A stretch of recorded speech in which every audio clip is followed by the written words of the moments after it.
नमस्कार विद्यार्थी मित्रांनो, प्रॅक्टिस सेट 4.1 आपण स्टार्ट केलेला आहे। या आधीच्या व्हिडिओमध्ये मी थोडीशी बेसिक माहिती त्या लेसनची दिलेली आहे आणि क्वेश्चन फर्स्ट आणि क्वेश्चन सेकंड सुद्धा त्यामध्ये ॲड केलेला आहे। बघा, ह्यामध्ये भागामध्ये आपण पाहणार आहोत क्वेश्चन 3 पासून पुढचे प्रश्न। क्वेश्चन 3 आहे, express the following percentage as ratio in the reduce form. दिलेला जो पर्सेंटेज आहे ते आपल्याला पर्सेंटेजचा रेशो आपल्याला रेड्यूस फॉर्ममध्ये लिहायचा आहे। फर्स्ट आहे 75:100, हा लिहायचा आहे 75/100 इज इक्वल टू रेड्यूस फॉर्ममध्ये लिहायचं आहे 75 आणि 100 दोन्ही 25च्या टेबलमध्ये आहेत। सो आपण दोघांनाही दोन्ही नंबरला 25ने डिवाइड करूया। 25 3 चा 75, 25 4 चा 100, त्यांचा रेशो येईल रेड्यूस फॉर्ममध्ये 3:4। देन नेक्स्ट एक्झाम्पल आहे 44:100, 44/100 हा सुद्धा आपल्याला रेड्यूस करायचा आहे। दोन्हीकडे आपण 4ने डिवाइड करू। 44 डिवायडेड बाय 4/100 डिवायडेड बाय 4।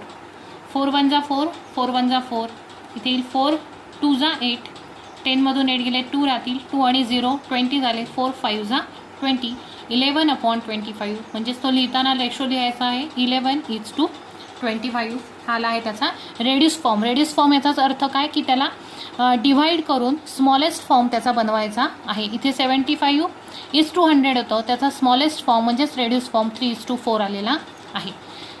तसंच नेक्स्ट आहे थर्ड एक्झाम्पल 6.25%। इथे पर्सेंटेजचं साईन दिलेलं आहे ते आपण फ्रॅक्शनमध्ये लिहू। 6.25/100 लिहिलं म्हणजे आपण पर्सेंट फॉर्ममध्ये तो लिहिलेला आहे। आता हा आपल्याला रेड्यूस करायचा आहे। आधी आपण 6.25 हे जे डेसिमल मध्ये आहे तो नंबर आपण फ्रॅक्शनमध्ये लिहून घेऊया। बघा, डेसिमलचा आपण फ्रॅक्शनमध्ये लिहिताना समजा असा नंबर असेल की 1.2 लिहायचा असेल तर आपण तो फ्रॅक्शनमध्ये कसा लिहितो 12 डिवायडेड बाय 10 लिहितो। 1.22 हा डेसिमल पॉईंट आहे, तो फ्रॅक्शनमध्ये लिहिताना कसं लिहितो 122/100। म्हणजे इथे डेसिमल पॉईंट नंतर एक डिजिट असेल तर डिवायडेड बाय आपण 10 घेतो। डेसिमल पॉईंट नंतर 2 डिजिट असतील तर डिवायडेड बाय आपण 100 घेतो। आणि 1.222 डेसिमल पॉईंट नंतर 3 डिजिट असतील तर आपण डिवायडेड बाय 1000 घेतो। इथला पॉईंट काढून टाकून तो नंबर ॲज इट इज लिहायचा आणि त्याला डिवायडेड बाय 1000 करायचं आहे। हे आपण फर्स्ट लेसनमध्ये शिकलेलो आहोत। मग ह्याचाच वापर करायचा आहे की डेसिमलमधून फ्रॅक्शनमध्ये तो नंबर कन्व्हर्ट करायचा आहे। आता इथे 6.25 हा डेसिमलमध्ये आहे, तो आधी आपण फ्रॅक्शनमध्ये लिहू। 625 डिवायडेड बाय 100 हे काय झालं आहे डेसिमलचं फ्रॅक्शनमध्ये लिहिलेलं आहे। त्याचबरोबर इथे डिवायडेड बाय 100 आहे ऑलरेडी, तो सुद्धा आपण इथे लिहायचा आहे मल्टिप्लाय बाय 100। बघा 625 डिवायडेड बाय 100 × 100 येईल 10,000। आता ह्याला आपण रेड्यूस करूया। रेड्यूस करताना डायरेक्ट 25ने पण तुम्ही करू शकता। 25चा टेबल येत असेल तर, नाही तर मग 5ने डिवाइड करत जायचं आहे। बघा, डिवायडेड बाय 25 मी करून दाखवते आणि डिवायडेड बाय 25। बघा 625ला 25ने डिवाइड करूया आपण। 25 2 जा 50, 2 - 0 2, 6 - 5 1, वरून 5 कॅरी होतील 125। 25 5 जा 125, 0 0 0 आन्सर काय आलं त्याचा 25। याचं डिवायडेशनचा आन्सर येतं 25। आता 10,000 डिवायडेड बाय 25 आपण करूया। 10,000 डिवायडेड बाय 25, 25 4 जा 100, 100 - 100 0 येतील, इथून 0 कॅरी केला खाली, 0ला 25 0 0, 0 - 0 0, नेक्स्ट 0 पुन्हा खाली घेतला, परत 25 0 0, 0 - 0 0, या ठिकाणी आन्सर आलेला आहे 400। पुन्हा आता 25 आणि 400 या दोन्ही नंबर्सला पुन्हा 25ने आपण डिवाइड करू शकतो। सो 25 डिवायडेड बाय इथे सुद्धा 25, एकाच नंबरने न्यूमरेटर आणि डिनॉमिनेटरला किंवा फर्स्ट टर्म आणि सेकंड टर्मला डिवाइड करायचं आहे।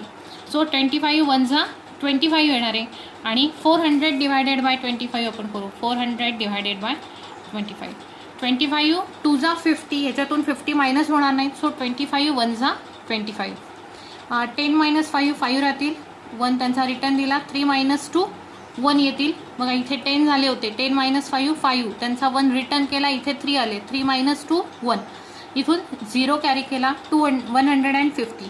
25 6 जा 150. 0 0 0. आन्सर आलेला आहे 16. सो 1/16 हा त्याचा रेड्यूस फॉर्म आलेला आहे. तोच आपण 1:16 असं सुद्धा लिहू शकतो.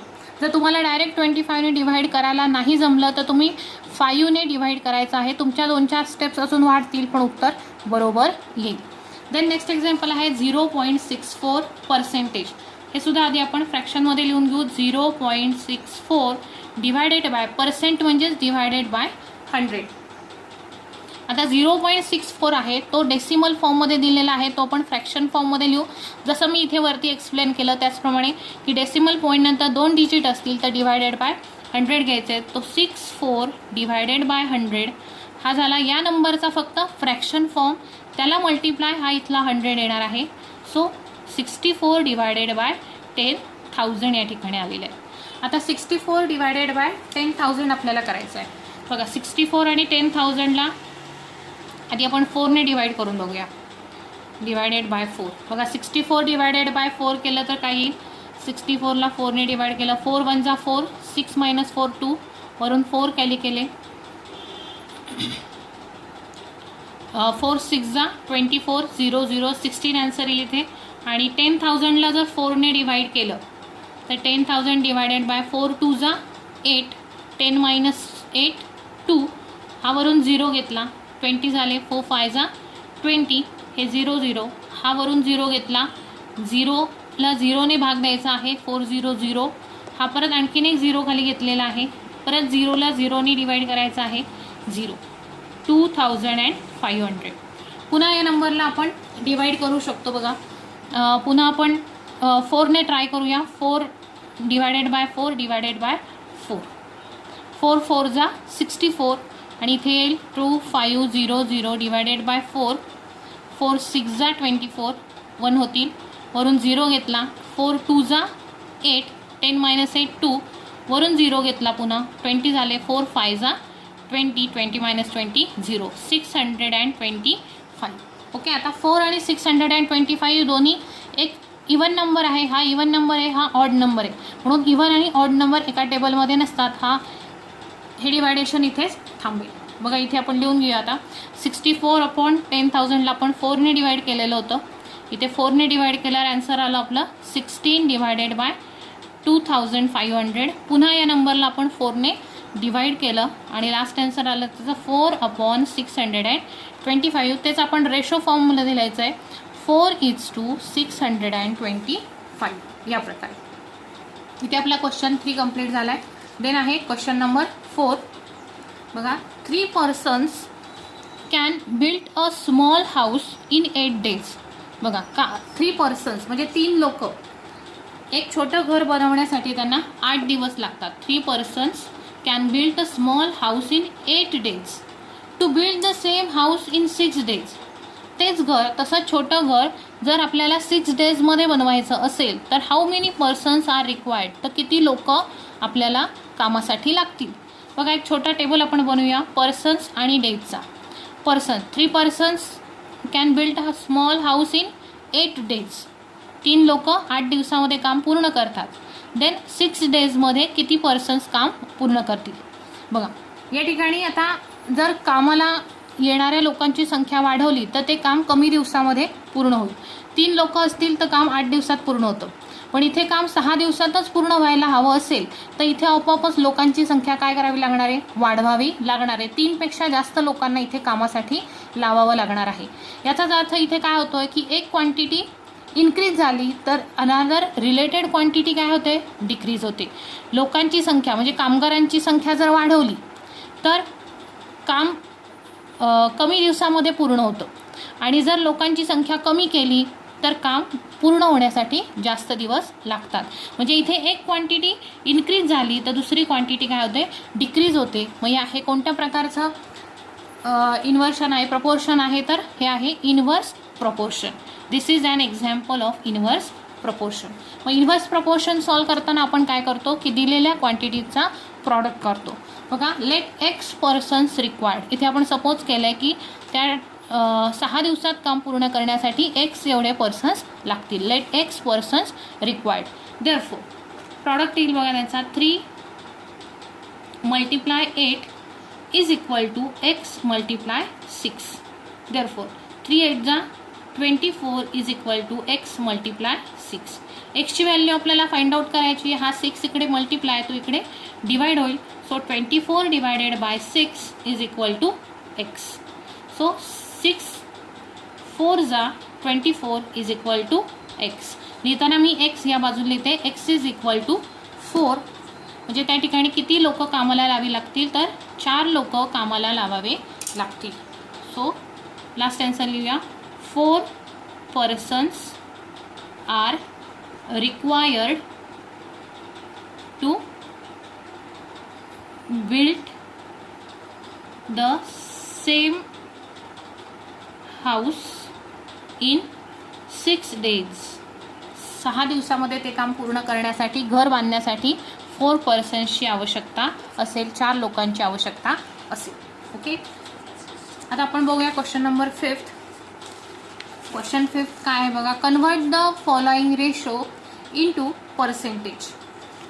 बघा आता दिलेला खाली जो रेशो दिलेला आहे तो आपल्याला पर्सेंटेज फॉर्ममध्ये लिहायचा आहे. पर्सेंटेज फॉर्ममध्ये म्हणजे काय की दिलेला रेशो जो आहे त्याचा सेकंड नंबर किंवा त्याचा डिनॉमिनेटर हा 100 आला पाहिजे. 15/25 हाच आपण रेशो कसा लिहितो तर 15/25.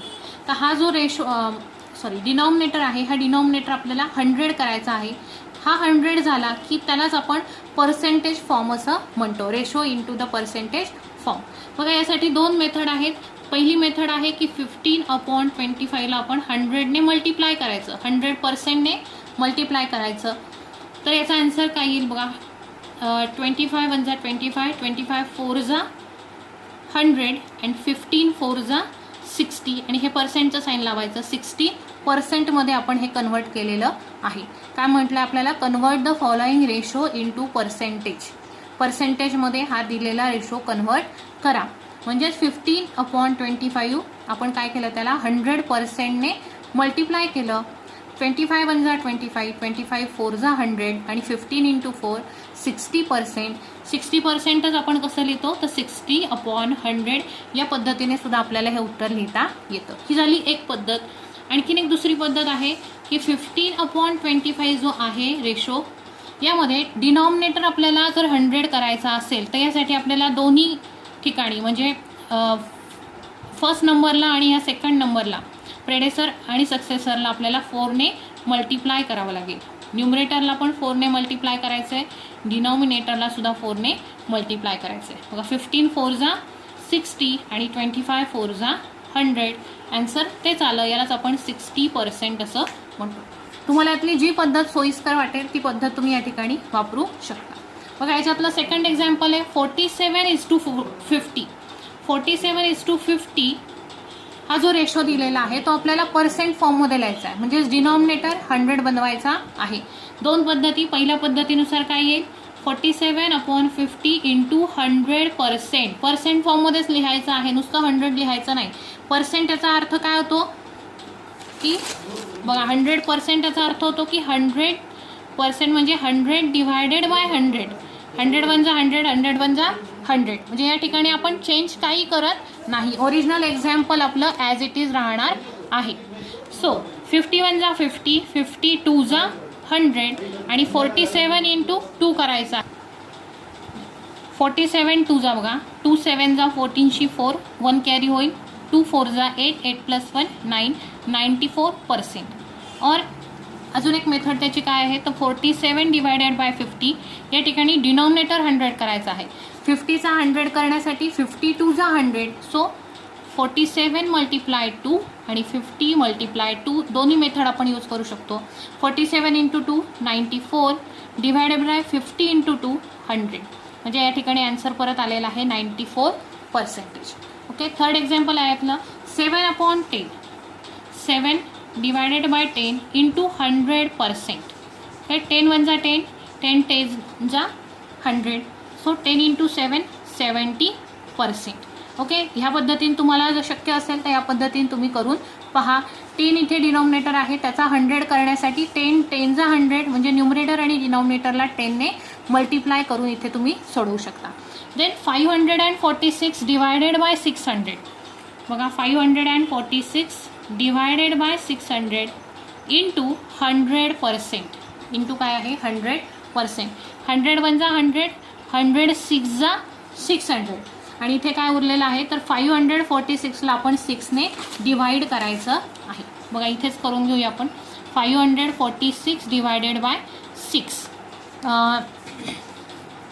6 9 जा 54.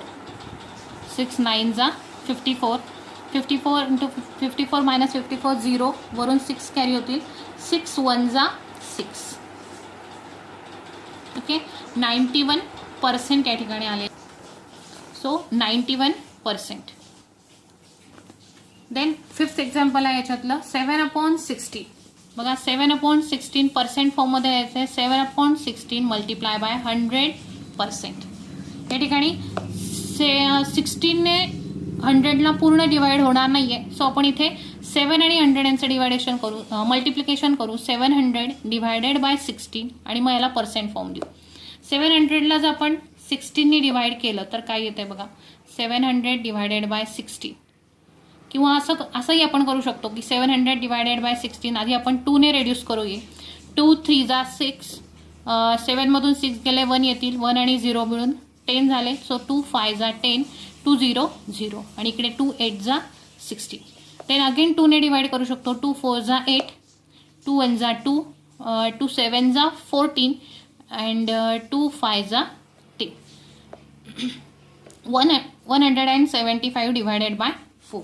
आता 175 डिवायडेड बाय 4 आपण करून घेऊ. 5 डिवायडेड बाय 4. 4 4 जा 16. 17 मायनस 16 1 येतील. वरून 5 कॅरी होईल. 4 3 जा 12. 15 minus 12 3.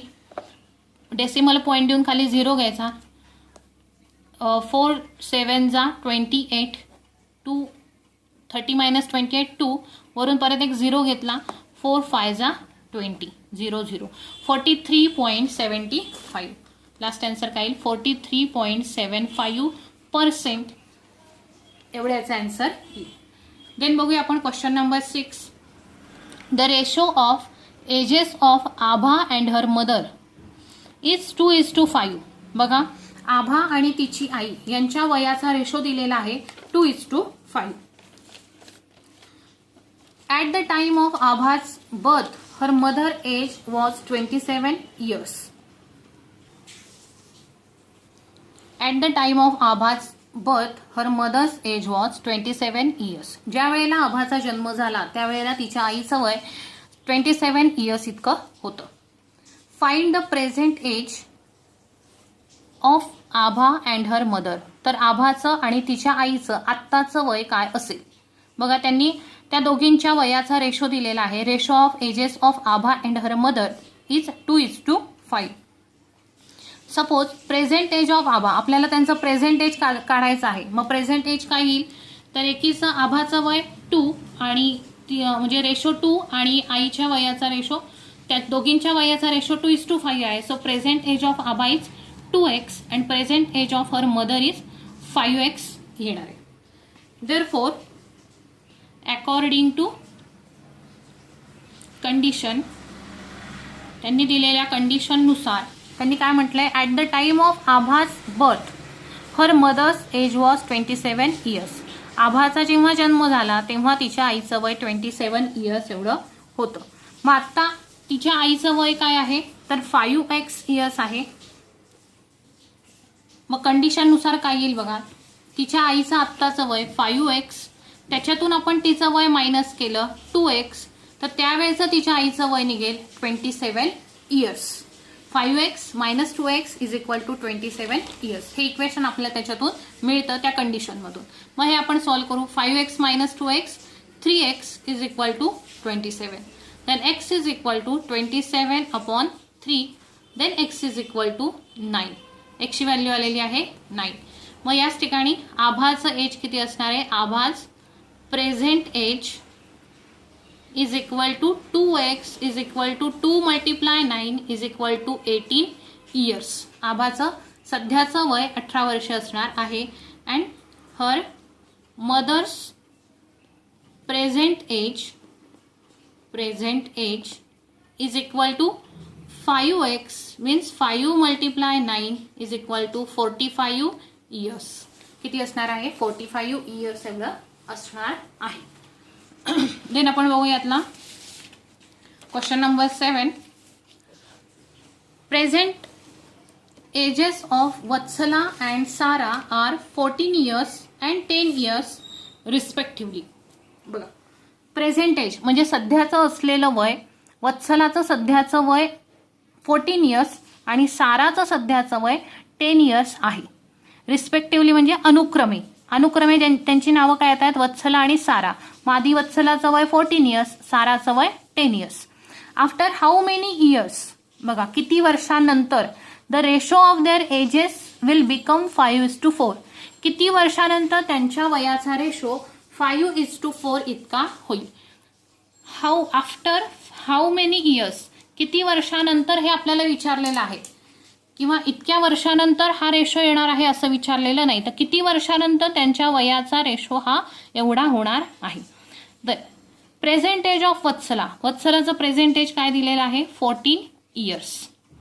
Then present age of Sara is 10 years. दोघींचे प्रेझेंट एज आपल्याला दिलेले. लेट आफ्टर x years, किती वर्षानंतर असं विचारलंय म्हणून आपण सपोज काय केलंय? x वर्षानंतर त्यांच्या वयाचा रेशो 5:4 इतका होणार आहे असं आपण सपोज केलंय. Let after x years ratio of their ages will become 5:4. Therefore according to given condition, मग आता दिलेल्या कंडिशनवरून आपल्याला काय लिहिता येईल? अकॉर्डिंग टू देअर कंडिशन, बघा आत्ताचं तिचं वय 14 years आहे आणि x वर्षानंतर तिच्या वयाचा रेशो इतका येणार आहे. मग यावरून आपल्याला काय इक्वेशन तयार करता येईल? तर 14 + x अपॉन साराचं वय 10 + x, त्यांच्या वयाचा रेशो काय होणार आहे? x वर्षानंतर 5:4 मीन्स 5/4. ओके, हे तुम्हाला करायला जमलं की तुमचं निम्म काम झालेलं आहे. आता हे आपण नेहमी इक्वेशन जसं सॉल्व्ह करतो क्रॉस मल्टिप्लिकेशन करून त्याप्रमाणे सॉल्व्ह करायचं आहे.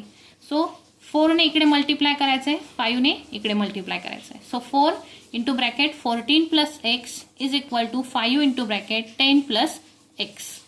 सो 14 4 जा 56 + 4x इक्वल टू 5 10 जा 50 + 5x.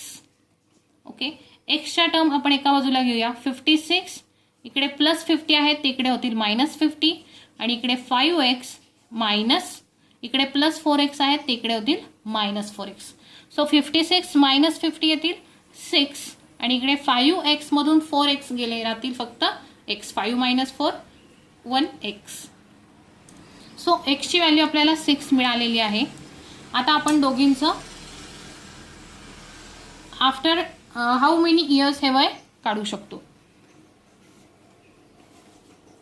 देअरफॉर बघा त्यांचं सध्याचं वय 14 आहे, तर after x years, after x years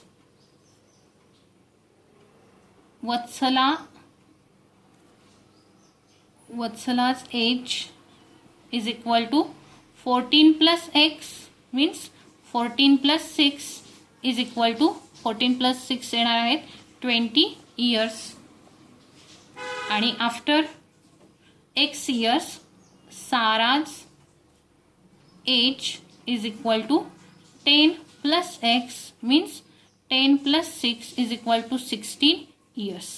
बघा त्यांच्या एजचा रेशो काढला तर 20/16 हे रेड्यूस करून घेतले आपण. 4 ने डिवाइड केलं तर 4 5 जा 20, 4 4 जा 16, तो 5:4 आपल्याला रेशो मिळतो. याचा अर्थ आपलं हे आन्सर करेक्ट आलेलं आहे की किती वर्षानंतर त्यांच्या एजचा रेशो 5:4 येणार आहे, तर आफ्टर 6 years त्यांच्या एजचा रेशो हा 5:4 इतका येणार आहे. ओके, देन क्वेश्चन नंबर 8 बघा. The ratio of present ages of Rehana and her mother is 2:7. रेहानाचं आणि तिच्या आईचं सध्याच्या त्यांच्या एजेसचा किंवा वयाचा रेशो 2:7 आहे. After 2 years the ratio of their ages will be 1:3. 2 वर्षानंतर त्यांच्या एजेसचा रेशो 1:3 होईल. What is Rehana's present age, तर रेहानाचं सध्याचं वय काय. बघा आधीच्या एक्झाम्पलमध्ये आपल्याला काय दिलं होतं त्यांनी की वत्सला आणि साराच्या प्रेझेंट एजचा रेशो दिलेला होता, पण आफ्टर सम इयर्स किती वर्षानंतर हे दिलं नव्हतं, किती वर्षानंतर हे आपल्याला काढायचं होतं की त्यांच्या वयाचा रेशो इतका इतका होईल. पण इथे काय दिलं आपल्याला, त्यांचे प्रेझेंट एज दिलेले आहेत आणि आफ्टर 2 इयर्स की 2 वर्षानंतर त्यांच्या वयाचा जो रेशो आहे तो 1:3 होणार आहे. तर रेहानाचं आत्ताचं वय किती आहे ते आपल्याला काढायचं आहे. सो बघा कसं लिहिता येईल, the ratio of present age of Rehana and her mother is 2:7. Let the common multiple be x, आपण त्यांच्या वयाचा कॉमन मल्टिपल एक्स हा सपोज करूया. Then present age of Rehana, रेहानाचं प्रेझेंट एज किती होईल तर 2x इयर्स आणि present age of her mother होईल 7x इयर्स.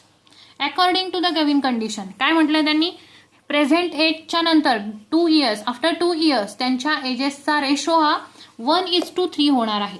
मग देअरफॉर रेहानाचं एज 2x + 2 अपॉन तिच्या आईचं वय 7x + 2, त्यांच्या वयाचा रेशो 2 वर्षानंतर काय होणार आहे 1:3 म्हणजेच 1/3.